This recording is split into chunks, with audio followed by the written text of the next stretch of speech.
Láganos resa mi romana para los sacrificio porta agradable a Dios Tata Todopoderoso. Señor, recibí fuori comando sacrificio, alabanza y gloria de su majestad, a nuestro provecho de interno y santa iglesia. O Señor, nos ofrecemos lo que vos adunanos como alimento para nuestra vida temporal y sacramento de un vida nuevo. Nos pedimos así para nunca nos no queda privar de ayudanza con nuestra externa alma y culpa. Para medio de Jesucristo, nuestro Señor. Señor sea con vos.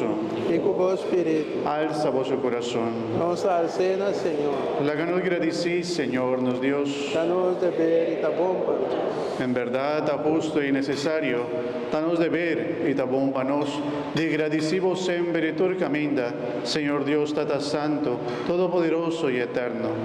Va a crear mundo con su riqueza y a instituir variación de tiempo, después va a formar ende, según vuestra imagen y semejanza, y eso me entender vuestra creación maravillosa en su poder.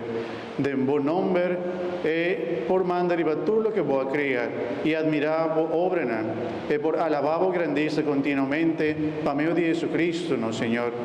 Para medio de tu ángel y santa alabar y adorar vos gloria. Nos aquí en el mundo, nos que unen vos, pues son dirán, cantando sin fin.